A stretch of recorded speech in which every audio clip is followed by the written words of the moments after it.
Years ago, I heard a wise man say that lawyers and school teachers should switch their salaries.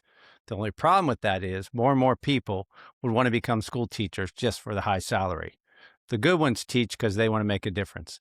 Today, we are blessed to be with one of the good ones, the truly good ones. Before I introduce you to today's guest, make sure you push that subscription button as well as the notification bell so you never miss another episode with another amazing professional. Today, Mr. Scott Morgan. Scott, how are you? I'm well, Rob. How you doing? Great. We've known each other for a couple decades. Yeah, a few, maybe four. What year did you go to Berry College? I think I was in high I school when you were a started freshman. I started Barry summer of '83, right after I graduated high school. I came up there about 6 days after I graduated. Okay. Met you, met Gary Green, a few other people that were on campus that summer, and had just an awesome 7 years. Yeah, that's all right. It's a good place to hang out, right? Absolutely. Yeah. I want to get to, we'll get to your background in just a second, but you are currently a school teacher at a high school. Tell us about where you teach.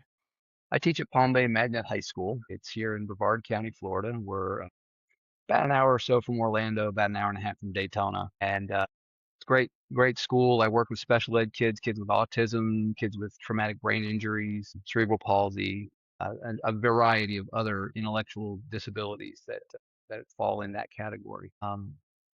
I love what I do. I've just finished up my fourth year with kids. Had four of my seniors that I've had for 4 years. One I actually had in eighth grade as well, but it was a very emotional Saturday yesterday, or 2 days ago, I guess. Mm-hmm. But it was. I love my kids. I love what I do, and I love the school. It's a fantastic place, and as a Georgia fan, their colors are the same as Georgia's, so it really works out well. Yeah. I guess you let them all know about the Bulldogs come end of Oh October yeah, every year at the Georgia-Florida game, right? every year, every year. Yeah, I'm living in Gator country and Seminole country and Miami Hurricane country, and so it's it's an interesting mix mash down here. And ironically, there are some folks that you would like that are Penn State fans down here too. One of my uh, one of my guidance counselors, a big Penn State guy, came from that up in that area as Okay. well. Yeah. But yeah, there's a it's a melting pot, I guess you would say down here. Sure. There's a lot of people, and Yeah. of course, then my wife's family is all Boston College Yeah. for them. Yeah. Well, we consider ourselves smart Yankees because we moved from the North to live in the South. It's, Amen, takes one winner, amen, baby. Yeah. and we're done. Yeah. So when you were at Berry College, I know you were a soccer player. You came in the summer. Was Brett Simon the JV coach? Who was the head coach then? Brett Or was was it the Bob Warming? assistant varsity coach. Bob Warming had left. Bob Pearson was there, Okay. and Brett Simon was the assistant varsity coach. And our buddy Jimmy Jewell Chewy was the captain, along with Johannes Werde. I'll never forget. I got to campus, and the first weekend I'm there, Brett and Jimmy say, "Let's go for a run." I was like, "All right, cool, let's go for a run." And I'm not real sure about this, but Yeah. we took a run around the reservoir and we got to the far side, and they go, "Okay, let's jump in." I was like, "I thought that was illegal." Yeah. Right. And so we went for a swim. So I was on campus for 36 hours. I was breaking rules already. Attaboy. My dad never heard about it. So, No, he did not hear about that. Thank God. yeah. For those that don't know, my dad was the dean of students at Berry College. And Great man. I had to go to I never went to his office because I had to go to his assistant's office when I bent a rule or two. So You never did that. Come on, Ron. Be serious. You and D'Amico? that's a whole different podcast, me and Danny D'Amico. Actually, I think I got in more trouble than he did for little stuff, like 12:05 and four people were in a room and two of them are female and you're just talking and the RA says it's 12:05 and writes you up. It was kind of Mickey Mouse, but whatever. It happened. It does. Yeah. All right. So you grew up in Florida though. I grew up in DeLand, Florida, which is about 20 miles west of Daytona. It's a great city to grow up in. I was born up in New York, like you up north. I'm smart, like you said, smart Yankee. We stayed in the South. Lived in DeLand. What a great place to grow up. A lot of sports, crazy people. Still to this day, they are. Played Little League baseball there, and then about '77, they started a soccer league, and my older brother Bill had been playing high school soccer, and so my dad said, "If you want to play, we'll go out and we'll get it, we'll get it going." And I had played Little League baseball for him, and he came over and played soccer. Had no experience with soccer. He was a hockey guy growing up and in college, and he, we played on a team called the Rowdies, which was great because that was the Florida team at the time, and won the county championship 4 years in a row. Only lost one game each year. It was a great place to grow up and a great place to learn the game. Hmm. A lot of really great people. My high school coach was also my seventh grade PE teacher, Gil Dominguez, just a fantastic human and taught me a lot about life more than just the game. Because he wanted us to understand we needed to be good people, not just, good athletes. That's great. What you said So, and you I think played baseball first. What age did you start playing baseball? I started playing baseball when I was about 5. I played one season in New York. And then when we moved to Florida, I played 6 or 7 years. I played Little League baseball, and then I played Prep League, which was like a 13-year-old league. And then I played 2 seasons in the Babe Ruth League. And long story, but I'm just going to say I'll cut it short. Is I kept getting moved around because players couldn't play in other positions. They had to play where I was playing. I was a second baseman. Had a kid who couldn't make a throw from anywhere else, so they put him at second and moved me to third. Then they moved me to left. Then they moved me to the bench. And they were having a spring soccer league that year. And I said, I think I'm going to go play soccer where I can, I know I'm one of the best out there and I'll go and do that and have fun. I was a decent baseball player, all-star teams and things like that, but I probably wasn't the best in the area. Soccer, I was pretty close to the best of the area because Hmm. I just spent every waking moment with a ball at my feet. I Hmm. did with my foster brothers. We'd go swim at the Y for a couple hours, go out to the fields and play, come back and swim. And then my backyard was my training ground. I broke my neighbor's windows so many times. I think my parents had an account at the glass store because I broke Mr. Pierce's window. Oh, it was double digits, I'm sure. Nice. So it was a lot of fun. It was a great way to grow up. Great, like I said, great city, great, just a lot of. It was a little town. It was maybe 15,000 people. It's a lot more now, because it's growing. But it was just a fantastic place to grow up. Did you ever do travel baseball or travel soccer, or how long were your seasons? You know, baseball was mostly a spring type thing. Soccer was mostly fall, and we did those things. They didn't start travel soccer in my area until maybe my senior year in high school, and we really only played teams that were mostly in Volusia County and maybe a few from Seminole County. So it was guys that we knew that we played against all the time. Hmm. Guys from Spruce Creek High School and Seabreeze High School, they were both over on the Daytona side of things. And then maybe like from Altamont Springs and Sanford and places like that. And so we knew all those guys from playing against them in high school. So it was a lot of fun, but that was really when they first started doing the travel ball in our area. I never did that for baseball. Okay. They had not started that yet. And I think in a lot of ways that's great for kids who are higher level skill, but the kids who are just wanting to play the game, it's not for them. They've got to learn the skills. They want to, they still need to play that minor league and the little Yeah. league in Right. the local area. Did you ever play an instrument So growing up?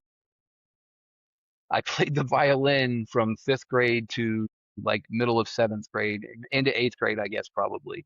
I know That's you didn't great. know that, did you? Did not know that. And I enjoyed that a lot.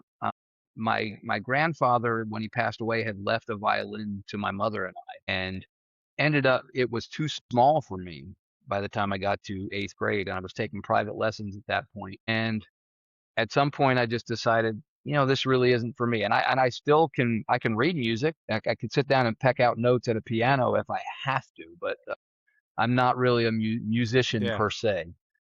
That's awesome, I man. love music, but Never, my reflections of Scooter Morgan, if I call you Scooter, it's because that's what I've known you look, as, that you were and you know always what? And running. so many people, Go ahead. everybody knows Scooter that is from that period of time. I got the name ironically playing Little League baseball. I think I was probably 12. The third baseman's father was right off the field there outside, and a ball was hit at his son who was playing third base. It went through his legs, and I was backing him up like the person's supposed to do. I got the ball deep in the hole and I threw the guy out at first. And he said, "Way to go, Scooter!" And it stuck. My dad called me that. My friends called me that. So everywhere I went, I just told people I was Scooter. Right. When I got to Barry, Bob Pearson, he really was like adamant that I should let that go. That's very young. That's juvenile. You don't need. I said, but everybody knows me as that. Yeah. And the funny part is that today, if somebody calls me Scooter on Facebook or somewhere else, and people that don't know me from that era, they go, "Scooter, who the hell's Scooter?" That's me. Yeah. Uh, There was a girl that went to Barry with us who accepted my friend request, and we talked some on Facebook and everything. It was about 3 months later, someone called me Scooter. She goes, "Now I know who you are." oh my gosh. That's I funny. was like, "Well, there you go." Yeah. So I have no problem with people. A lot of people still call me Scooter. Yeah. So please go right ahead and call me that. I have Yeah. no problem with that at all. It's Yeah. part of my persona. Yeah. Well, I've referenced to my wife a couple of times. I'm talking to Scooter tomorrow. No, I mean I'm talking to Scott tomorrow. So, uh, when you were competing growing up in your league play, did they give trophies for anything besides first and second place? First and second place was all you got. It was not a participation league, which you're probably much like me. It's nice to recognize people for participating, but a trophy may not be the right way to do it. You recognize the people that win. Hmm. But so many of these leagues, when my kids were growing up, they played in a soccer league where they didn't even keep score, and I just shook my head. I was like, "What? No, I know who scored. I Right. know how many. I mean, there was a great episode of Two and a Half Men where Charlie's at the game and he goes, "Well, who's winning?" And they go, "Nobody. We don't keep score." And he's like, "What? Where's the fun in that?" Right. That's true. I've never understood that. I mean, and I don't know. I mean, I'm coaching tennis now. I know I got your book too, so Thank you. you bet. But I don't understand. I mean, please tell me they don't do that in tennis too. I've not, I coach high school tennis, so we definitely are keeping score all the time. But I'm hoping they're not playing tennis just to go out there and hit the ball around. Well, my philosophy, I don't care if you're 5 years old or 75, when you're on the court with me, and I was explaining to a beginner player just on Friday that you don't turn on a light switch and say, now I'm keeping score. Now I hit like this. I want you to hit a ball like there's a score and a consequence Absolutely. all the time. That doesn't mean that there's pressure. It's just, this is the way that you hit a ball. Now, certainly, excuse me, depending on the score is a different way that you would maybe approach your shot. But yeah, my son, when he was playing,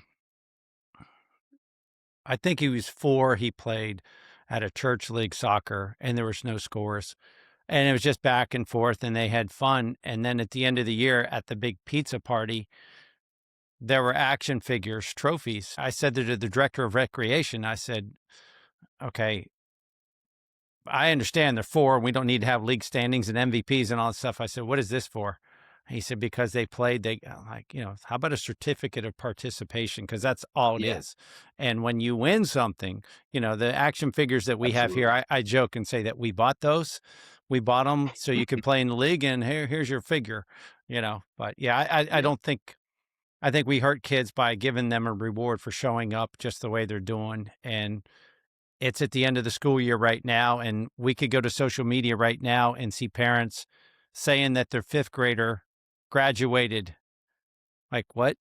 You're going into 6th that, grade next year, or yeah, I don't that doesn't make understand a that. bit of sense to me. I don't. Yeah. My own sons, when they graduated from 8th grade, I was thinking, you're not graduated yet. You're going to high school. Right. You're not gonna, yay, I'm happy for you. Yeah. Actually, for one of my sons, I was really thrilled that he got through 8th grade. So Yeah. Well, even as I understand, there's some recognition that you graduate high school, but in my house, probably like yours, it was kind of understood that you would graduate. You'd yes, hope, but you would hope. Yeah, yeah. absolutely. So So I want to yeah. get to some of the lessons that you learned from sports as a young kid. Do you remember? It could be a personal thing or as a team. What was your worst defeat that you occurred? Oh wow. You think about that one for a second. I playing in Little League, we lost our share of games, and in soccer, we did not. We only lost one game every season, and so we thought, and like, we got to junior high, which is now I think middle school, Hmm. and in junior high we won one game, and it was a lot of the same kids. We kind of combined teams together uh, to make that squad, but that I, that's a cumulative loss where we lost 5 games. We've only played 6 that year for all the junior highs in the area. We only won one game. It was our last game. I think probably the most devastating loss would have been the regional final my senior year. We were playing against Boone High School, and we had beaten them in the first game, very first game of the season. So they were a bookend on our season. Beat them in the first game, lost in the last one. It was a regional championship. If we won that, we were going to the state semifinals, and we lost 1-0. It was, you know, they're very emotional night because I think those of us that were seniors realized we were done. Mm. And I think we've all had that experience where we lost that last game, we walked off, and we are like, I don't get to do this again. Hmm. There's a picture of me with my dad standing behind me right next to my coach and a couple other guys, and I've got my jersey wrapped around my neck, and you can tell I've been bawling my eyes out. And the newspaper photographer who had been with us for 3 years solid took the picture and she put it in a frame and gave it to me. She said, "I thought you would appreciate this one." And I was like, that just is perfect. I said, "That's got such great memories, Right. especially with my dad standing right there." Right. But that Mm. was, and ironically, one of my teammates, Roger Hartman, went to Barry with us, and then one of the guys on Boone, Dwayne Rokey. I don't know if you would have you were still in high school, but Dwayne played with us our freshman year at Barry on the freshman team, which, by the way, we were undefeated. Only Yeah. gave up 4 goals all season. Wow. So it was pretty impressive. 14-0-2. We had 2 ties. We tied Brevard College one time and Andrew College one time. I did not know that, man. That's awesome. It was that was a crazy team. Your buddy D'Amico was on that team. Danny Price, Jeff Sidwell, Jeff Cochran, Simon Rowcliffe. I can Yeah. rattle off all the names. John Perhala, Roger Hartman, Dwayne Rokey. We Rob Hardy, Brad Freemeyer. We Yeah. had a great group of guys. Yeah. Who's your And goalie? Sidwell and Cochran were our primary goalies. Every once in a while, Joel Couch would step down from varsity and play with us if somebody was hurt, Hmm. because Joe Goodson was playing for varsity. I know you remember Joe. Joe is awesome. Played a lot of rec basketball with him too. Oh God, yeah. Yeah. Joe was great. He and I used to run down with Washburn and a couple other people and go watch the Braves and Mets play every year. Okay. So it was a lot of fun. Goodson is a great guy. In fact, I was playing tennis at early 90s at one of my old apartment complexes, and he was out there hitting with a friend that lived in the same apartment complex. And I think Joe was working with Emory in some capacity at the time, but we haven't crossed paths since then. But I Joe, haven't seen Joe in 4 decades probably. Joe, and I think it was Adam Willis, they recruited me to be on their intramural basketball team. And I was, because I Okay. was faculty brat, it's like, Yeah. and that was fun. And it's like, I remember playing you and you guys, you always had a fun name and you always had a crazy group of your shirts, t-shirts, your jerseys, whatever. But Oh yeah. yeah, you were, There man, was and there wasn't a sport that you weren't active in. You were everywhere. I I played a little bit of everything at Barry for intramurals. George Bedwell, one of my other mentors, he I worked for him and did a lot of. I actually ran after I got done with my eligibility. I ran the intramural soccer program for him. He's like, "Do you need me to do anything?" I got this, coach. I took your class, man. I know what I'm doing. He was So an I would amazing set up the guy. schedules. Oh God, I loved him so much. Great guy. He would, between him and your dad and Bob Pearson, after my dad passed, they filled that hole in my life. Hmm. They were there for me with advice to correct me when I was doing something stupid. And I was there for 7 years, so they really got a chance to know me and see me do some stupid things. But I was only in your dad's office for discipline one time, and it was something that he took very seriously. And that I was very fortunate that we had a good relationship because he could have kicked me out. Did you We had pull a taken fire some. alarm? No, actually, worse. I actually took deodorant and put it on the carpet, and then burned the carpet. Put the guy's name in front of his door. And your dad told me stories about when he was in college and the fire in the dorm and stuff like that. And Yeah. he was very close to sending me packing. And he said, "Scooter, I'm gonna, I could kick you out of here, but I'm not going to." Whew. And I appreciate to this day Yeah, he lost. because he put me on academic. Go ahead. Yeah, I remember. Yeah, he told me that story. He lost everything But, he owned yeah. twice. Yeah, he doesn't screw around with Yep. fire, and the fire He alarm was thing, yeah. it was the well, and I know you will remember because you were on campus. It was the year before I got there. A couple of our friends, God rest his soul, Pat Bateman and David Baird, aka Spunky, were pulling fire alarms and got caught, and they got a little bit of a suspension there. But that was right before I got there. I've heard some great stories about that, which probably don't need to be shared. Yeah, right. Spunky's over in Orlando and Okay, doing real well. I talk to him all the time. We have not hooked up yet. We're supposed to go see an Orlando City game at some point. okay. Wow. Okay, so I asked you about your, worst memory as an athlete. Do you have your greatest memory before you got to college in sports? Uh, well, we were the very first team, and for 30 years, the only team to win a district championship at my high school. So that, won a lot of games, but that game played against Lyman High School out of Maitland, down just outside of Orlando. Still friends with some of the guys that were on that team. As a matter of fact, it's weird because we've kept in touch. Jim Gray, who went to Brevard Junior College, had played at Lyman, and we still kid around on Facebook because we talk about that game when I post something about it. He's like, "Yeah, that wasn't a penalty, and you put the ball in the net, otherwise we win that game." And I said, "Well, and you scored your goal, so." But that was an amazing night. We actually played the full game, 1-1, played overtime, nobody scored. We went to a shootout, and for the first time all season, I actually had to sit and watch my teammates make the kicks. And the guy who took my place in the shootout, I had missed one kick the day before, and he did. He put it in for the win, and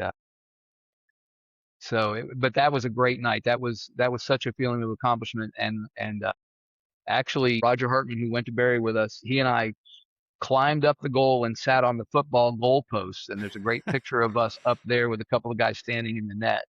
Okay. So, but that was probably the biggest win of any that we had that year. I mean, then we had some pretty big wins. We played against some teams that we knew was going to be close. We won 11 straight games, with that district final being the 11th game in that Yeah. series. Now, is that where, like, it's So on the football field and the soccer goal is here and then the uprights are right behind it? right Is that above what you it, mean? yes, Okay, that's very cool. yeah. Nice. Let me ask you a question, and I know you coach. I'm going to get to your coaching here in a minute, but what is the strategy? I don't even know if have the percentages correct, that if you're kicking a penalty kick, is it free kick, penalty kick at the end of the game, that Penalty kick. if you kick it to the right, there's like a 20% chance, left a 20% chance, and then like a 50% chance or a greater percent chance if you kick through the middle. But nobody kicked through the middle because the goalie's there. And the goalie would never We stand still. You know what I mean? So what is that? Absolutely. I couldn't tell you exact percentages because I learned to go to both sides. It was one of those things. I was watching my favorite team from Italy play yesterday, and the guy who had his previous kick had gone for penalty kick had gone to the left. He went to the right yesterday. He got blocked, but the goalie blocked it right to one of his teammates, who sent it right back across to him. And he put it in the net. You know what? The goalie almost never stands flat still. So going up the middle is really not a bad option. You see some of the pros get real cheeky, and they'll just do a little chip, and the Hmm. goalie dives to one side and watches it float by him. Yeah. Because they tell you pick a side and stick with it. They tell the goalies, make your mind up and go to that side. You cannot adjust on Hmm. the fly because they're kicking it too hard. Right. You're not saving it. If you guess the wrong way, it's going in anyway. And sometimes they get lucky and they catch it with their feet. They knock it away with their feet, because the guy tries to hit it behind them, and so many people do, like you see Lionel Messi will come up and he'll do a pause step and then he'll just kick it to the other side when he Hmm. sees where the goalie's going. Used to be probably is, and I'm sure it's still a rule. The goalie's not allowed to move until you kick it. So Okay. many goalies you see jump off the line and go to their Yeah. one side or the other. But so many strikers now, when I did it, I would pray, I'd turn around, they'd blow the whistle, and I'd kick it in the net. These guys come up and they take all these stutter steps and they're Yeah. doing all this fancy stuff. And I'm going, you're not fooling anybody. The goalie's going to go one way. You're going to go either the same way or the other way. You're going to score. It's going to go in Yeah. the net or it's Yeah. not. It's so interesting to me. It's like, at what point does the goalie stand like 60% on one side or 70% and taunt you. Like if you're the a right-footed kicker and your tendency is to kick here, why wouldn't he dare you to go to your weak side, so to speak? Exactly. And there are a lot of I've seen some goalies that have done that, have lined up more like a little more to the left or a little more to the right, baiting you to go the other way. And then you try and as a striker, you try and think, okay, he's doing that. He wants me to go over there. So that's the way he's gonna go. So I'm gonna go the other way. And then he kicks it But right back to him. Yeah. yeah, Yeah. it's 6 of one, half dozen of the other at Right. that time. Yeah. That's pretty cool. Yeah, I've always been curious about that. And it's like when I heard that, I thought, well, what goalie in their right mind is going to stand still right in the middle with 70,000 people going, you didn't even try? Yeah. No, and they won't. They'll pick a side and they'll dive. Yeah. They'll fully Yeah. commit. And usually Yeah. they take like a half step forward and then they choose one way or the other to go. Yeah. And you know, sometimes they get lucky and save. But I think when I was growing up, we had the idea in our head that if you were taking a penalty, you were like 98% sure you were going to score. And unless you did something, horrible and missed the net, you should be putting it on frame and putting it in there. I mean, Yeah. you're only 12 yards away and it's Yeah. 8 yards, but and 8 feet, and you That's a lot shouldn't of miss the space. net. Yeah.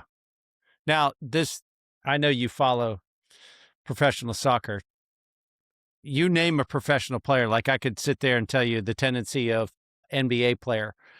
The sabermetric game, now are they going, you name a professional soccer player, does he kick it here 88% of the time on a penalty kick? Have they gotten to that far yet? I believe that they have. I don't I don't get into sabermetrics at all. I hate that stuff. I'm so tired of in baseball exit velo and other things like that. I'm like, you know what? To play the game, How about getting a base hit? just yeah, find the grass, Yeah. find a hole, put it there, and. But yeah, I would say that they probably do look at stuff like that, and they have every team's got those sabermetric guys, and they tell them, analytics say he's going to go this way more often than that. But then you look at the great players, and they can go to either side. Doesn't matter. They're Yeah. gonna put it in the corner one way or the other. Yeah. I just think that's interesting because that's not I played soccer 1 year in Pennsylvania and it was fun. I don't really enjoy watching it as much as I love watching the warm-ups for soccer and the ball handling and the footwork and Oh yeah, I'm a geek for fundamentals and it's just like so awesome with this. The way you guys handle a soccer ball is just like, somebody dribbling a basketball. It's just awesome. it's a lot of fun. Yeah. Definitely. Have you been to a Atlanta United game up here at the Benz yet? I have not been to the Benz yet. I've been invited a few times. Danny Price always goes down, and I have not been up there. I'm gonna hope I can get up there at some point. I have not been on campus at Berry in 17 years, and that's far too long of a drought for a guy who spent basically every day for 7 years there. Yeah. There's a statue of you, man. You got to go up there and say hello to it, right? I would love to see that. You and John Hills, right? John Hills I and think he's John got you Van beat. Dorn, we Yeah. all had that 7-year sprint. Yeah.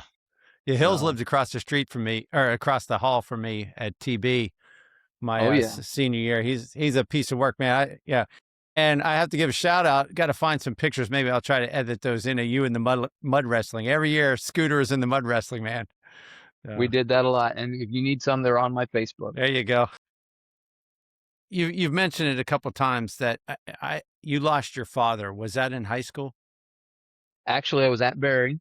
Okay.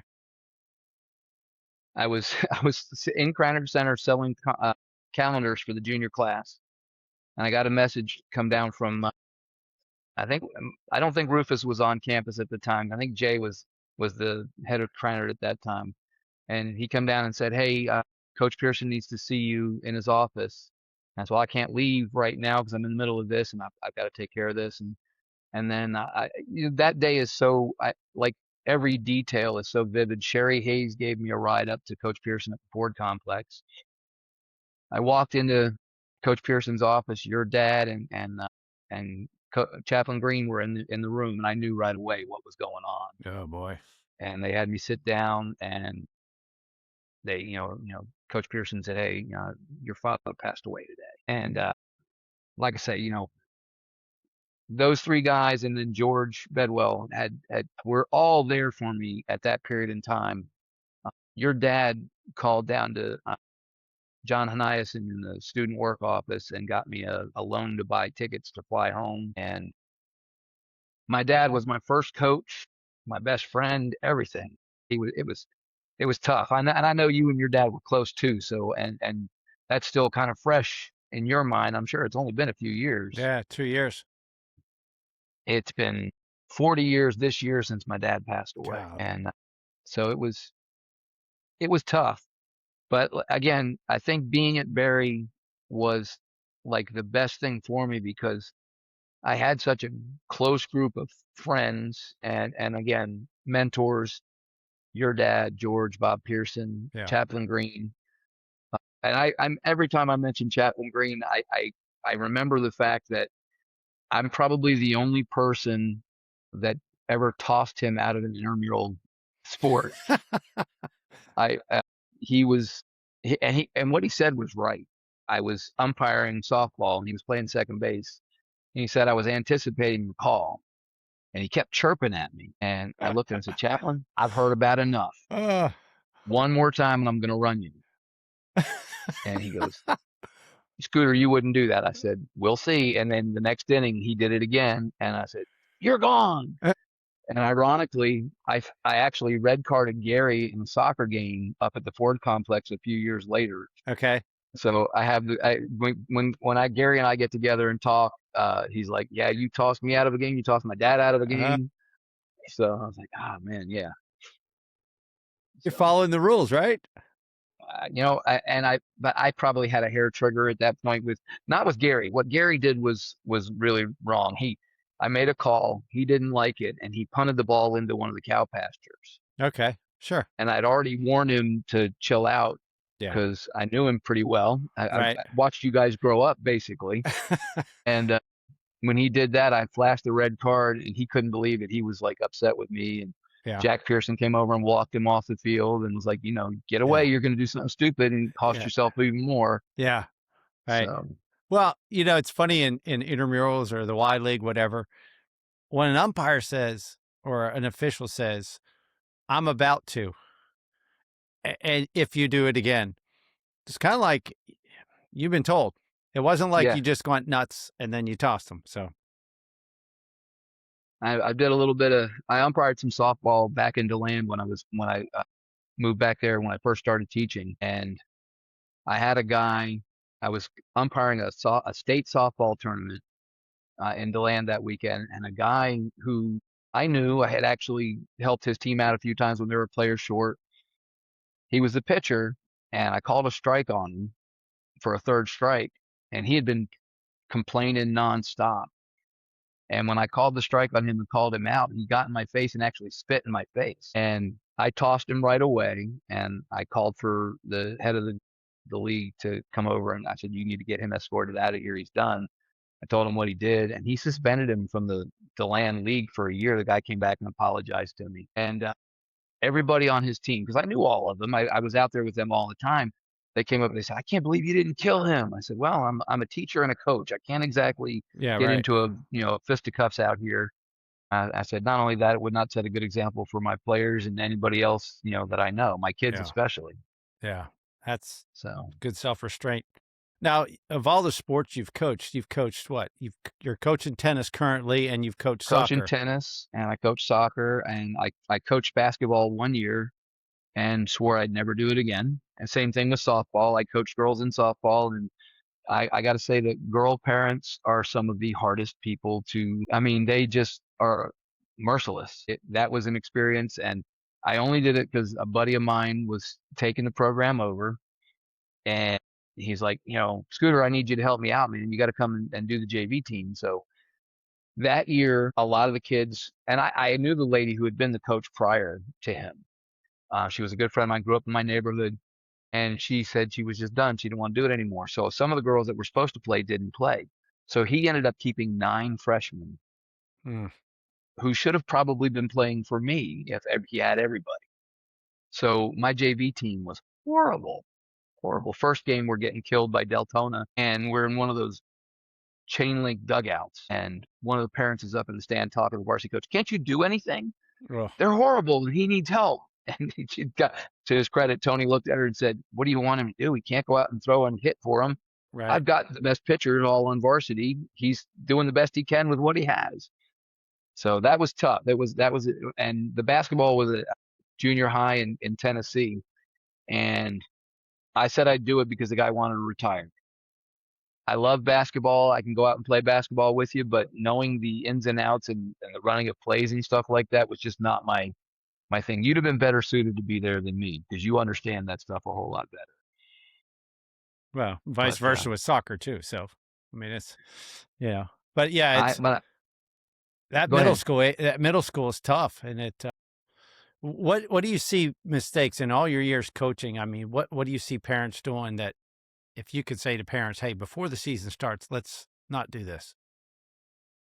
I think parents need to let the coaches coach, and regardless of how good an athlete they may have been, Mm, let the coach do their job. If they want to work with their kid on the side and build up their skills and stuff like that, that's fine. But once the game starts, once the season starts, they need to step back and let the coaches do their job because too hmm many times I've seen people who were really good athletes that want to be involved and they want to coach from the stands. hmm And that's not their job. Their job is to be there and be a parent, cheer for their kid. They don't need to be telling their kid on the field what to do.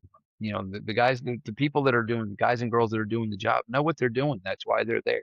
Now, there are some coaches that probably don't know as well, hmm but parents can sometimes really ruin a kid's appetite for the game and their enjoyment for a game because they don't let them enjoy the game. They're so hard on, and travel ball has really caused a lot of that, I think, too, because well, little Johnny, he's the best player on his travel ball team. Well, that's all well and good, but out here, Johnny's probably fifth or sixth on the depth chart. So hmm he's not going to, and luckily for me, for the most part, I have been an assistant with the varsity teams, but I've coached the JV. So I've got kids who are not quite at the level to be playing varsity. And I want to get them ready to do that, teach them the skills that they need and get them to understand that wins and losses aren't the most important thing. I kind of sound like Ted Lasso, but I've been saying a lot longer than he did. I don't know if you've seen that yet or not, but you should check that show out. It's a Okay. great show. But I want the kids to understand that life is more than sports. A lot of people say sports is life, and that there's a lot of great correlation there. But I want kids to understand that they're playing this game for a few years. They may never play beyond high school. So they need to learn to be a good human being and treat people the right way. They need hmm to not argue with umpires. They need to not argue with coaches, not bicker with their teammates. They need and I always preach to my team, I want you here. I want you to be a family. I want you to be together. And I was really blessed my years at Heritage High School when I was coaching the JV there and helping with the varsity. I had some great teams that really got the message that it's about this.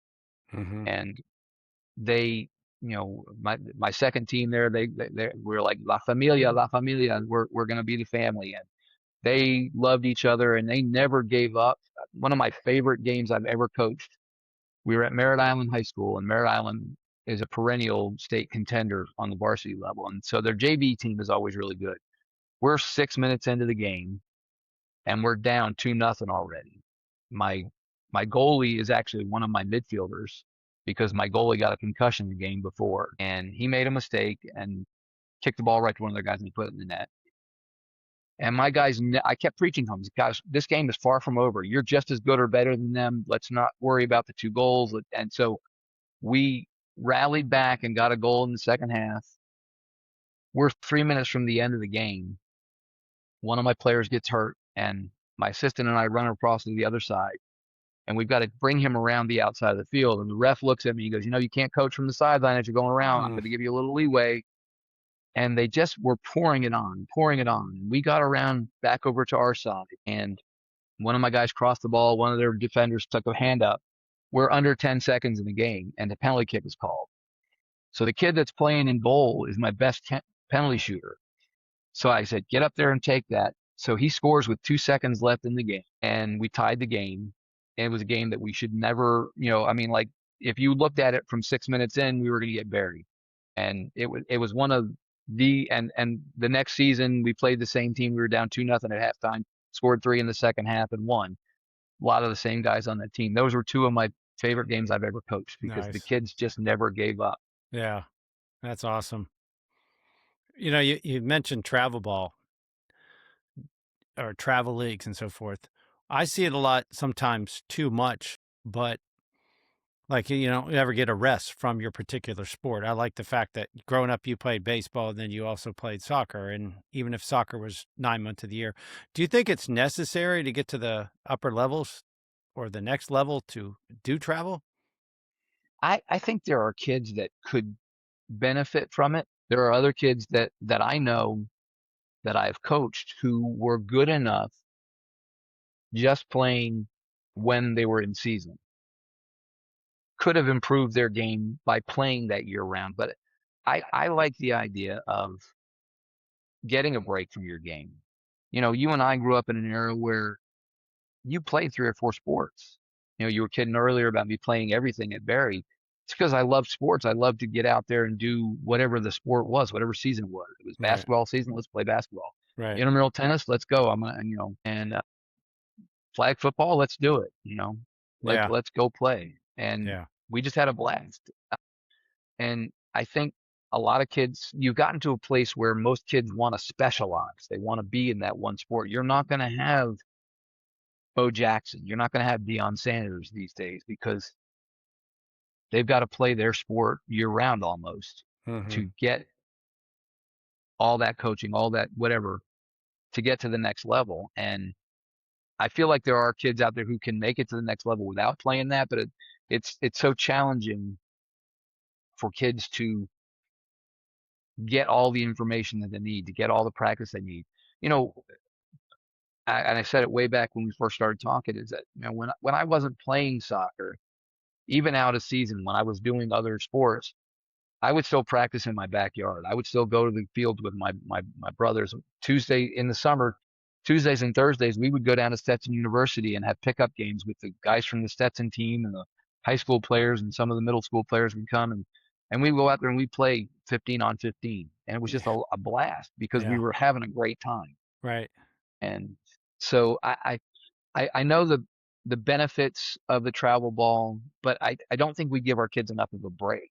Hmm. There's usually a little bit of time between seasons. I've got a good friend down here who used to coach travel ball as well. And when his son reached the end of that, he said, "Okay, I'm done." And his son just graduated on Saturday. There's a benefit to playing the game a lot. Hmm. And if you're going to go to that next level, a lot of kids need that. They've got the Olympic development programs, ODP, and things like that now.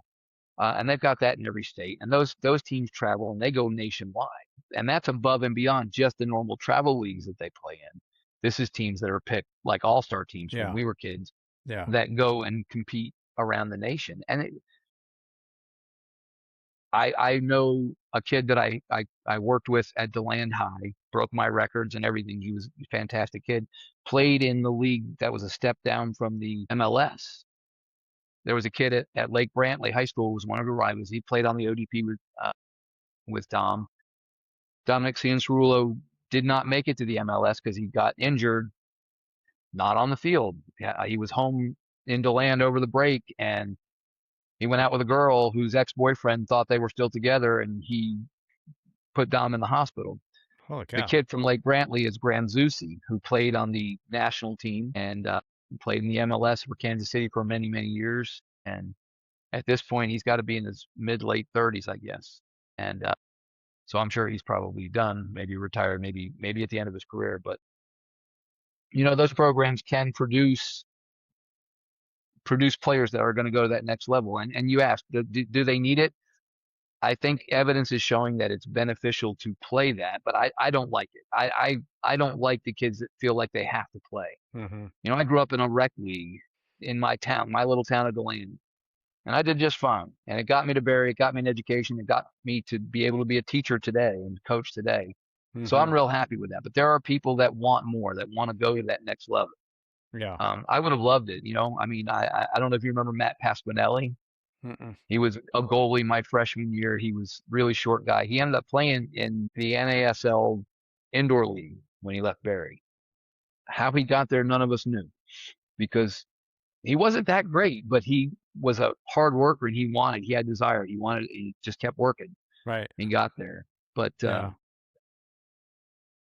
a lot of kids, I mean, I don't know if you remember the name Freddie Adu. When he was 13, they wanted him on the national team. When he Right. was Yeah. 16, Yeah. he was playing on the national team. Yeah. He, of course, I think was originally from Ghana. He was a naturalized citizen. You're going to have kids like that who are prodigies, who are just great. I Yeah. mean, I think of Andre Agassi when he was coming up. He was a wonder kid. I mean, he just could do everything and played very well at the professional level. I loved watching him at Wimbledon, having to wear those white denim shorts. So, I remember but Freddie, the book, It Takes What It Takes, Trevor Moad tells that story about Freddie and the mismanagement of what they did with him. But then again, some of the mentors that in the book, It Takes What It Takes, when he finally got around those guys at IMG and they found out what you did, the ice bath, you did this, you showed up here, you ate this, you don't eat the Big Mac and fries and all that because you're 14. You do, it takes what it takes. I remember part of his story. oh yeah, and that that's an important part too. When you look at diet, you look at the training regimen, the ice baths, as you mentioned, things like that. Those are things that kids that are just playing in rec leagues aren't going to see. You're going to have a rare few kids who can come out of that these days and make a high school team. But a lot of the kids that play at the high school level, I've actually had some kids who didn't want to play at the high school level because they were playing on ODP and they were playing on travel teams and they were getting noticed there and they were having interests and offers from colleges. And they were just like, it doesn't benefit me to go play high school where I might get hurt Hmm. or where the team is not that good. Yeah. I remember in the summers up at Barry, I was on the tennis court. You look out that way, there's pickup soccer. You go over here inside the gym, there's 12, 15, 18 guys playing pickup basketball every single night. I mean, high school kids, college kids, you were playing all the time. Why? Because it was middle of June or July and there was no leagues going on, but people were always Yep, sharpening their skills playing. absolutely. Yeah. Man, I Memorial Gym, that was like a second home to me when I Yeah. was there. I mean, we were in there all the time. Yeah. Saturdays and Sundays, you go down there and play basketball. Dan McBrayer would come in and That's play with right. us. Yeah. And you'd be down there sometimes. David David Chateau. David Chateau, yeah. Yeah. Yeah. Um, we were playing. There was a 3v3 league, and he was playing with um, I can't remember the guy's name. Short guy, he was a baseball coach, was also in school at the time, and we were playing them that night. And I only had two guys show up, and Rick Johnson's son, Brad, Yeah. NFL quarterback, was at FSU at the time playing basketball and football. And I said, "Can I pick him up on my team?" And they were like, "Yeah." And he shut Chateau down. It was a great night. I just loved every minute of it. I mean, Brad was a Chateau stud. was, oh my God, the dude he could light it up from anywhere on the court and Yeah. was just such a super nice guy. Yeah. And that was like the only time I ever got to talk to him, meet him or anything like Yeah. that. But it was just a lot of fun because he's like, "Yeah, I'll play, no problem." Yeah. Yeah. Yeah. There are some epic games there in Memorial Gymnasium. That was Oh a my great gosh. place, man. We would go Uh, down there and we would literally play from the end of lunch until dinner time. yeah. And if you won, you stayed on the court. If you lost, you're off until like two or three, Yeah. games later. And it was so much fun. Yeah. And then security, they close at 9 o'clock. As soon as they drive down the street, you pulled on the door really hard and we're back in. Oh Eventually we got yeah. our own keys. And Yeah. and some of us had those. Yeah. Yeah. And that's why there were many late night pool sessions. Yeah. That's And funny. that is, yeah, that was. And I would be remiss while we're talking, and we brought up tennis a few times, not to say the words bull roar. You could hear my dad yelling it, huh? Oh my gosh, I can still hear him saying that. I can remember being up on Sixth Dana and looking out the window, and your dad's out there, and I could just hear him bull roar, bull roar. Yeah. And it took a while before I got the full story behind that, but I Yeah. did get that full story. But Yeah. and your dad on the tennis courts was just always so much fun. Got to play with him a few times, but it was just he was so intense. I wonder where you got it. Yeah. Well, somebody told me, I can't remember who it was, but he told me, maybe it was Gary House. I think I'll have to look it up. Told me that he said when you were younger growing up, I started at 13, so I was late. And my dad was awesome. We go hit after lunch, after church, whenever I wanted to hit, he would hit. And we played and he won most of the time until I got to a certain level. And so there was a lot of this going on. He didn't tell me what to do, but he could not stand my punk attitude that I had.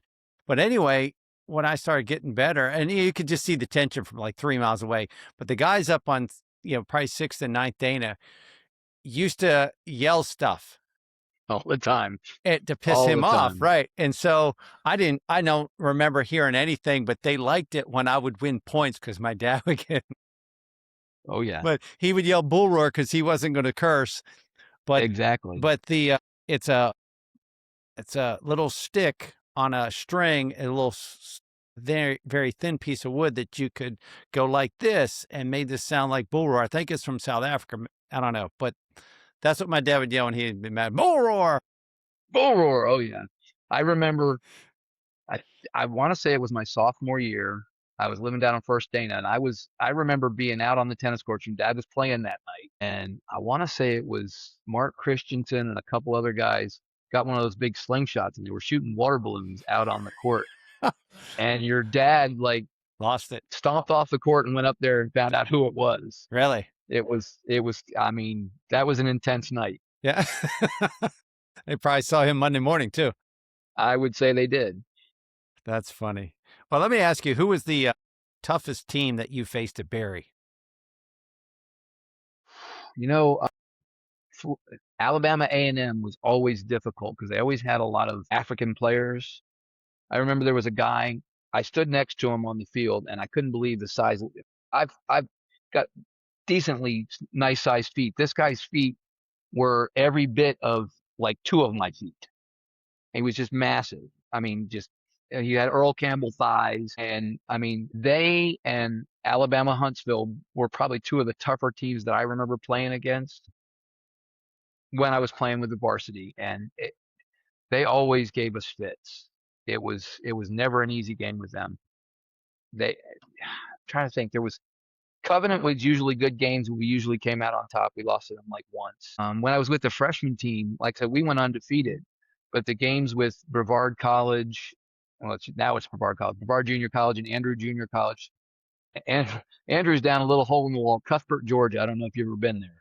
Mm-mm. Tiny little school, and those two teams were ranked in the top 10 in junior colleges in America that year. And we beat them. One of them we beat 3 out of 4 times. We tied the other time, and then the other one same record. We were 3-0-1 with them. And playing against that level of competition was great. There were always tough games, and I loved it because there was a guy on Brevard that had led the team, my high school team, in scoring the year before when I was a junior. And when we beat them, I was like happy. Yeah, that's good. We beat them. Yeah. So, Who was the, but go ahead. no, go ahead. Well, I just want to be considerate of your time. I wanted to kind of wrap up with some, quick fire questions here. Who was your favorite teammate in high school? Probably Kevin Hart. Kevin Hart, actually, great guy. He worked for Disney in IT, and I got to see him last year for the first time in 40 years. We went down and saw an Orlando City game, and he invited me to come down and sit with he and his wife. And so I got to see him and spend some time with him. Nice. He just beat prostate cancer as well, but he was Good. probably one of my favorite. He and Paul Farabee, and I've known Paul a lot more years. Kevin moved in like my junior year, and we were teammates, but he was one of my favorite people. He was such a great guy. Yeah. Paul and I had known each other since seventh grade and used to like stay up all night and ride bikes all over town, stuff like that. So, but those two guys were my closest friends Yeah. there, definitely. Well, I know a lot of the good guys from your teammates at Barry, but I wanted to ask you, who was the best player that ever played at Barry? During my time there, I would have to probably say Wea Sipley. Well, yeah, yeah, His skill was so far above people. He would get a guy in the corner. He would nutmeg the guy, dribble by him, and then he'd come back and he'd say, "Let me show it to you again," and he would do it. yeah. And I mean, just he was amazing. Johannes Werde would be right up there. I didn't get to play with Tijan and Mamadou. Mamadou Kunte. Yeah, Holy cow! Mamadou. I I didn't remember get to. him. Yeah. Oh my God! And I actually did play in an indoor league with both of them in Okay. down at the gym there in Rome, and that was so much fun. Those guys were amazing. Got to play against Mo on the alumni games, but Okay. for the players that I played with, Johannes and Wea Sipley were probably, and I also got to remember people like Alfredo Moya, who was fantastic. Mark Christensen, probably one of the most talented American guys I've ever met. Colleague could just like, I mean, he had like glue on his feet. Like the ball did things for him that I had never seen. Yeah. So, those That's guys were cool. all just amazing. And I was very fortunate to be there when I was because I got to see a lot of great players. Yeah. My floor was filled with second Thomas Berry, living with Danny D'Amico, another soccer Oh, player, yeah. and Chris Cooley and Oh, Christensen was on cool. that Great floor. defender. Oh, Yeah. yeah. Yeah. And then Mike Clays and Doug Moon. We had a few athletes Oh, on our God. hall. Yeah. Yeah, we had a great hall. Oh, man. You guys, yeah, that was a great haul. You guys that was almost like the athletic dorm at that point. And don't kid yourself, it was the animal house of Berry College. Oh, my God. Well, TB did have that, We had a that rep. reputation. Well, when they Some made good it into stuff there. suites, I said to my dad one night, he kind of didn't like it. I said, "Yeah, you guys ruined TB putting his suites in." He goes, "What are you talking about?" And I said, "It was great the way it was, Dad." He's like, "No, it's like I was being facetious." So, Crazy all stuff. right, all time favorite athlete in any sport. Wow. All-time favorite. It would be really easy to answer my brother-in-law because I was a fan of his before I married his sister, Doug Flutie. Pretty Probably good. he and Herschel are my two favorite college athletes for sure. But Pelé, the king, I Okay. mean, Pelé is my favorite athlete probably of all time. He was, I learned so much from him, and not because I got to see him play a lot, because I read his book, Learning Soccer with Pelé. And this was before YouTube and things like that. So if you were learning something, it was all stop action photos. Right. So I wanted to get better and I wanted to do things. Nobody in my area did bicycle kicks. So I got that book. I still own the book today. And it showed you what you needed to do through each step of that. And the first time I did one in a game, literally, I think it was 16, and everybody just stopped. Did he just do that? And Yeah. it wasn't like I was going for goal or anything. The ball was going out of bounds, and I said, "Oh, I think I can do a bicycle kick here." And I did try one attempt on net, and I missed by about that much. It's pretty impressive But to do it though. when nobody else was trying it, nobody else was because people weren't thinking that far ahead. They weren't thinking, "I want to be better. I want to do everything I can. I want to learn the game." Yeah. And I that's how I stress it to my players. I'm like, if you want to get better at this game, you need to have a ball at your feet. You need to be in your backyard. You need to be juggling the ball. You need to be, watching videos. I said, you guys are so lucky today. You can pull up any video you want on Right. YouTube Yeah. and you can learn from that. I said, and not only that, just watch the game. Watch the game. You're going to learn. You're going to see them do something. I want to try that. Mm-hmm. Yeah. So, I don't think I would had anything but YouTube on if I was a kid just watching sports highlights all day. How absolutely. great would that have been? I But mean, and I love it today because I know we're both Celtics fans now, but back in the day, I did not like the Celtics at all. And so I was not a big Larry Bird fan. But I got to tell you today, and I know he's one of your favorites. Today, I look back on him and I think, man, that guy was just so far head and shoulders above everybody else. I love to watch the videos of him trash talking people and telling people what he's going to do. When the other players are like, yeah, well, he told me, he said, I'm going to get the ball here. I'm going to bump into this. I'm going to shoot it off the yeah, glass and I'm going to sit down next to your trainer, and he who did was it. Joe O'Toole. And he did. And Yeah, the trainer was Joe O'Toole. His daughter went to Barry. she worked So in our tennis office. Molly, she was great. she's fantastic. Yeah. So Pete DiLorenzo, Clay Baker, and a couple other guys were there as freshmen. This was my 7th year. I took him to a Hawks game. I saw Joe and I said, "Hey Joe, how's Molly doing?" He comes over and talks to me. He walked away and then John Sterling walked by and I said, "Hey John, how you doing?" He came over and talked to me. I Oh didn't know wow. him. Yeah. And they're like, is there anybody you don't know? It was like, Uh, freshmen are so easy to fool. yeah, right. Yeah. Oh, that's funny. Well, going back to your brother-in-law, is there anything he cannot do? I mean, the guy Oh can my play God. some baseball, obviously a Heisman Trophy winner. He competed in the pros. He plays drums and guitar. Is that correct? His Plays band? drums. He's got a Batman guitar, but he doesn't really play guitar. He plays piano. Okay. All He's right. he's a really good pianist as well, but he plays drums. Yeah. Literally, if there is a sport out there, he can probably play it, and everything turns into a competition. We were out at the beach a few years ago, and one of the guys that took care of his son Dougie, he he and his friends were out there playing a frisbee game, and they had a beer bottle sitting on top of a fence post, and you could throw the frisbee and hit the fence post and knock the beer off. If your partner caught the beer on the other end, you didn't lose a point. If the ball hit the ground, Yeah. it was crazy. Right. So we start doing that, and Doug wins that.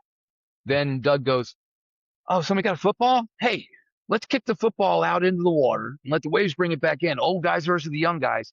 Whoever gets the ball gets a point." Everything turns into a competition. I Okay. mean, and you ask, is there anything he doesn't do?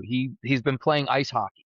All right. He's been doing that for years. He used to do that at BC too. He's a goalie, but he also skates out and plays on the ice in one of the lower divisions because he's Nice. not. He says, "I'm not that great, on the ice, but I can do okay."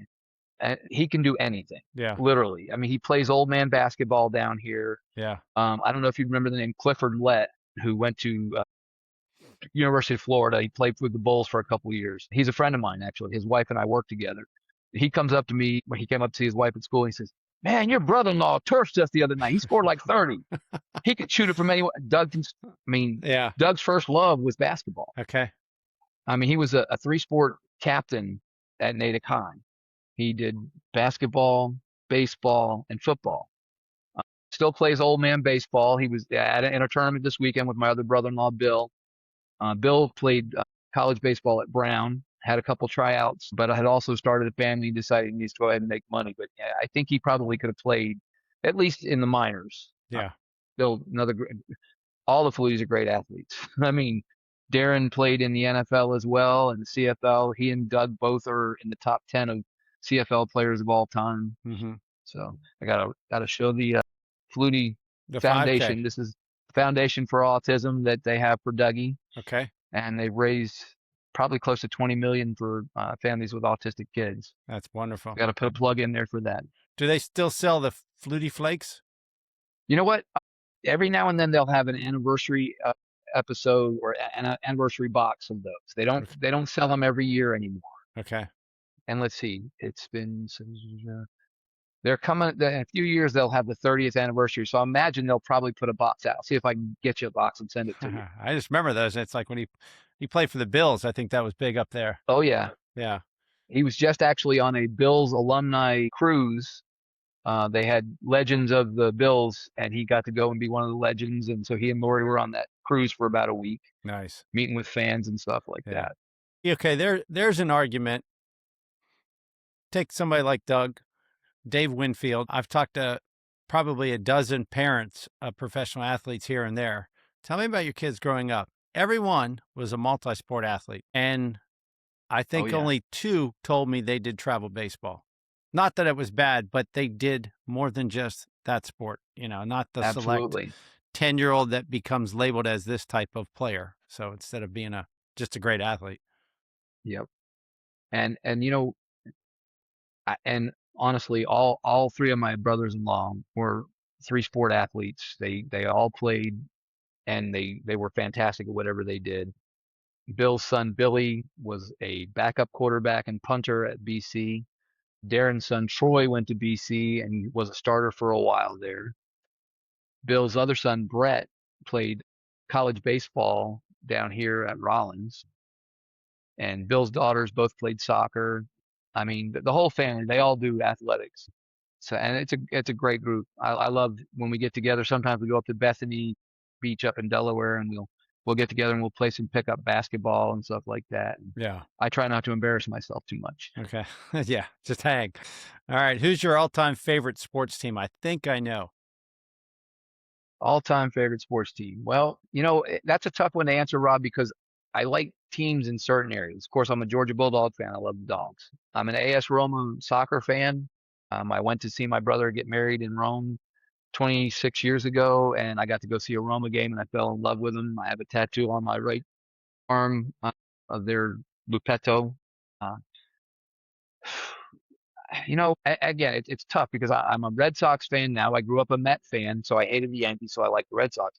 Married a girl from the Boston area, so I'm a Red Sox fan. I was a big Chicago Bulls fan for a while, and Michael was there, but I can't root for them anymore. And when KG went to the Celtics, I said I'm gonna be a Celtics fan now. And everybody's like, I can't believe you're being a Celtics fan because you hated them. I said, well, I did, but I like KG a lot. So Yeah. Yeah. I love my Miami Dolphins. I I love my New York Rangers. I thought it I was just going to be love the sports. Dolphins. I am a Dolphins fan. I love it. I've been a fan of theirs. Probably the only team I've been a fan longer is the New York Rangers, Okay. and they both haven't won championships in a really long time. Yeah. Just But but they got yeah, I that love them all. they got that undefeated 72 that they talk. Hey, Hey, yeah. so that Every happens. time somebody Yeah. that last team loses their game, They they champagne, celebrate. right? Yeah. Absolutely. All right. So who do you think in any sport? It's kind of tough because I mean you're well versed in all sports, but who would you think? I mean, you could say the top three, but who would you think is the greatest coach of all time? Red Auerbach has to be there. If you don't mention him as a great coach, John Wooden has Okay. to be there. And I'm not a huge basketball fan, but I know those guys. They're, Mm-hmm. Don Shula, There you go. definitely, Bear Bryant, and as much as it pains me to say Nick Saban, those guys. And I'd like to think that Kirby Smart will be in that conversation at some point down the road. I think he does things the right way. Um, Sometime when we're off here, I'll tell you some stories about when Doug met Kirby when Notre Dame was going to be playing them. He Okay. told me some really good stories, but that's off air. Okay. Well, I mean, you painted a pretty big Mount Rushmore right there, and you can't argue with any of them. I mean, you got to look. I mean, if you look at if you go into the major leagues, you've got to consider Casey Stengel in there somewhere. And it hurts me to say this, but Bobby Cox is got to be. I mean, for what he did with the Braves for that stretch there, he's got to be in there. La Russa, fantastic coach. Earl Weaver, can't leave him out. Yeah, He may not have won that many championships, but he was always a great he's up manager. there. Yeah. All right. I know you like your music. Who's the best band ever? Rush. That's good stuff right there. Yeah. Actually, just bought tickets to go see them. It's not going to be the same without Neil, but they're Right. paying tribute to Neil, and this girl's a pretty good drummer, so Hmm. I'm pretty excited to see them. We're going in, I think it's November. I think we're going to see them, so Talking that's about going to big be shoes good. to fill. Holy cow. Oh my, yeah, you can't. I mean, nobody, and I think she knows that. I think Getty and Alex knew that if they got the itch and they wanted to play again, Yeah. and so they Yeah. and it was Getty's bass tech came back to him after spending a summer with Jeff Beck, and he said, "Hey, you need to check this girl out. She's really good." So he watched some videos. He and Alex had been jamming some in his basement studio, and they checked her out and they invited her to come over and jam with them for like a week. And they got done. Like, what do you think? Let's do this. And so that's how this got. I mean, Neil Peart's probably one of my favorite musicians of all time. Yeah. Amazing author as well. The books that he wrote, especially right after his daughter and wife died, he Yeah. did 55,000-mile motorcycle trip across Canada, through the U.S., down into Central America. Took a quick break to go back to Toronto to play in the SARS concert, and then flew back down there and rode back. And that's when he met his new wife, or his second wife, I guess. The books that he wrote during that period of time, if you've not listened to them or read them, I would recommend them just because they're great. He calls them travel logs. I don't know. He talks about music. He talks about traveling. He talks about going from place to place on a motorcycle, riding a bike in Africa, in Kenya, and areas like that. Just and hearing the lions roar and stuff like that when he's out there. And one of the stories I loved, he was in a little village and he heard a rhythm being played, and he went in and this old guy was playing on like logs and a couple other things, and there was a guy there that was also on the tour, and the guy was trying to do it and he couldn't. And so Neil picked up a couple sticks and started tapping along, and the African guy was like, how are you doing this? He goes, it's kind of what I do. Yeah, right here. You know? I got a few skills. So yeah, I might be able to do a little of this, but All yeah. right. So speaking of books, do you have a favorite book? Salty Piece of Land by Jimmy Buffett. Okay. Not heard of that. Just a great book. Okay. My kids gave it to me for Father's Day, probably mid mid 2000s, and it's just a great book. It picked up the story of a guy that he wrote a short story about him. His name is Tully Mars, and the guy was working on a ranch, and these people from LA bought the ranch and turned it into a poodle ranch, and so he left there and took his horse with him and went to the shore and started going on boats and stuff like that. And so it picks up the story of Tully Mars.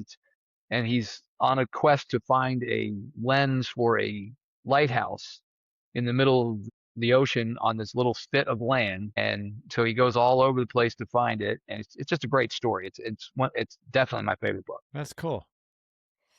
All right. So two more questions. One really quick. Turf or natural grass? What do you like to play on better? Grass, Grass. Yeah. natural grass, There you go. absolutely. Good. The I like the field football that I games. Go ahead. yeah, the field that where I coach at the high school is turf, and I'd hate it. I hate it. I don't like the smell. I don't like the feel. I don't like. I mean, I like being on a grass field.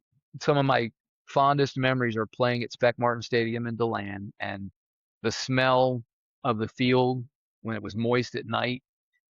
I got to go back and coach 3 years at DeLand, and we were still playing in the stadium at that point, and it was just like flashback city.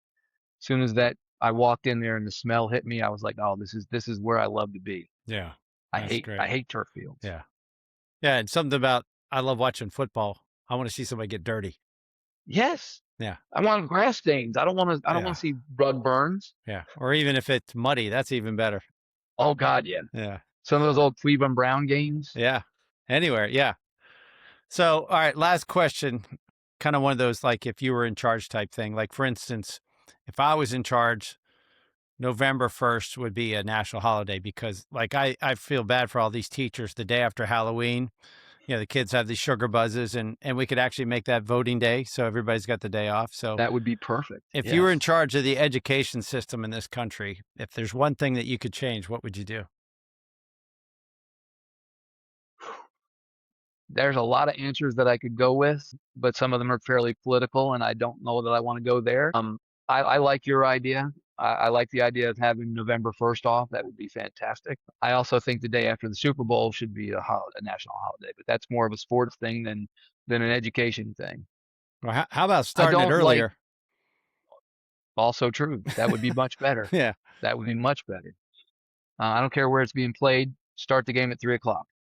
Yeah. Then we could all sleep. I think that if I could make one change, it would be that every teacher would have to work a year in special ed and work with the kids that I work with, or the kid, and a lot of them do get to work with the kids who are SLD, which is specific learning disability, Okay. kids who might just have a deficit in math or reading, and they know about that, but they don't know what we go through on a daily basis, and they don't have to deal with the IEPs, individualized education plans that we do. So you used to have the thing, I guess Israel still has it, where everybody has to commit to 2 years in the military. I think teachers have to spend 1 year in special ed. Now, it's impossible to do because there's so many more general ed teachers than there are Right. special ed. But I think it would give them a greater appreciation, not just of what we do, but of our kids. And I got to say that I'm very fortunate where I work that the kids that are lower like mine, and there's mine, I'm a supported unit. So I've got kids with autism, as I said earlier, and traumatic brain injuries and things like that. There's a level below mine, which is participatory, kids who are on feeding tubes, who are in Mm. wheelchairs all the time and stuff like that. And I get to quote unquote do adaptive PE with them one period every day. And I get to spend a lot of time with them. Some of the greatest kids. One young lady that graduated last year was never really my student, but she would come and hang out in the gym with us when we were doing PE, and she loved to hold my hand and walk around the gym. And I was like, all right, let's do it. And that actually got one of my students who was in a wheelchair, who could walk, but just chose not to. whenever she saw me walking with that other girl, she would get out of her chair and come and walk with me That's because she was awesome. jealous. Yeah. But those kids, they just they light up my life. They give me such joy because, and like one of my kids this year, he's nonverbal, autistic. He is in a community program where he and other special ed, both young people and up through even older than me, folks, they put on plays, and he's part of this. It's Arts for All is what it's called, and I go and I watch them, and I just sit there with a smile on my face the entire time because they're just doing it, and they're having a blast, and they might forget a line here or there. Somebody has to say something for them, but they just are having such a great time, and it just brings me so much joy to see people that a lot of other people look down on Mhm. and would never give the time of day. And here they are, they're doing it. They're putting on a play that we saw my kid Milo in a play called Shrek. Obviously, we all know that story from Yeah. the movie. But he was also in the Jungle Book a while back. So every time there's a chance when they're doing something, my co-teacher and I, we go out there and we watch them and we have a blast. That's great. It's so much fun. You can hear the passion in your voice when you're explaining that. That's why you're good at what you do.